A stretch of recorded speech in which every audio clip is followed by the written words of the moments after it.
জীবন দেওয়া নেওয়ার মালিক একমাত্র রাব্বুল আলামিন। তামিম ইকবালের বিষয়ে আজকে একটু কথা বলি।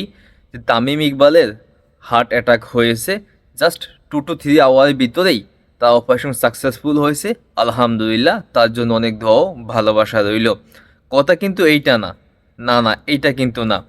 তামিম ইকবালের অনেক খ্যাতি আছে, অনেক দেশের জন্য করছে, তার অনেক টাকা পয়সা আছে, সব কিছু আছে।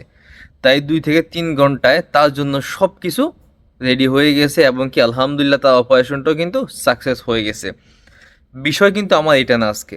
বিষয়টা হলো, হসপিটালে যে হাজার হাজার মানুষ এখনও পড়ে আছে, তাদের কি কোনো মূল্য নেই? শুধু একমাত্র তামিম ইকবাল কি বাংলাদেশের সম্পদ? যারা হসপিটালে শুয়ে আছে তারা কি বাংলাদেশের সম্পদ না? বিচার করবেন, উচিত বিচার করবেন।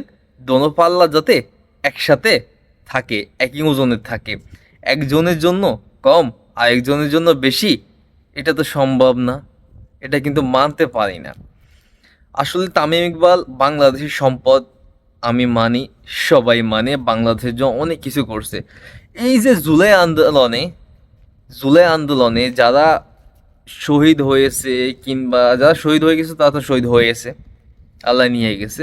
যারা হসপিটালে এখনো পড়ে আছে, তাদের কি কখনো ভালো একজন লোকে গিয়ে দেখছে? দুই একে কথা বলতেছি, প্রথম প্রথম কয়েকজন গিয়ে দেখছে, তারপরে কিন্তু আর এখন তাদেরকে দেখার মতো কারোর সময় নেই। সবার সময় কি, ভোট করা হবে, নির্বাচন করা হবে, আমরা রাজনীতিতে আসব, আমরা দেশকে শাসন করব, বাংলাদেশকে উন্নত করব, এসব স্লোগান। এটা তো কথা না। জাস্ট কয়েক মাস হয়ে গেছে, দীর্ঘ 7 থেকে 8 মাসের ভিতরে আমরা সব ভুলে গেছি। যারা দেশের জন্য জীবন দিয়েছে, যারা দেশের জন্য হাত হারিয়েছে, পা হারিয়েছে, মূল্যবান সম্পদ দুইটা চোখ হারিয়েছে, তাদেরকে নিয়ে কথা বলার এখন আর কেউ নেই।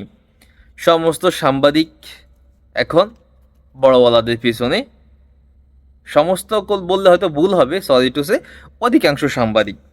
সো দুই একে আমি এখন কোনো নিউজ দেখি না যে জুলাই আন্দোলনে যারা শহীদ হয়েছে, কিংবা যাদের এখন হসপিটালে আছে যারা, তাদেরকে নিয়ে কোনো কথা বলতে, তাদেরকে নিয়ে কোনো রিপোর্ট বানাতে। মানি, যদি বানায় কিন্তু আমার কিন্তু চোখে পড়ে না। আমি বেশিরভাগই কিন্তু সোশ্যাল মিডিয়া নিয়ে কাজ করি, তো অবশ্যই দুই একটা ভিডিওতে আমার সামনে পড়া উচিত ছিল। তো যাদের টাকা আছে তাদের জন্য কিন্তু সব কিছু আছে এই বাংলাদেশে। আর যাদের টাকা নেই, যাদের মাথায় চুল নেই, চুল মিন্স টাকা, যাদের টাকা নেই তারা কিন্তু অসহায় এই বাংলাদেশে। তারা কখনো বাংলাদেশের সম্পদ না। যাদের টাকা আছে বড়ওয়ালা, তারাই একমাত্র বাংলাদেশের সম্পদ। ভালো থাকবেন সবাই।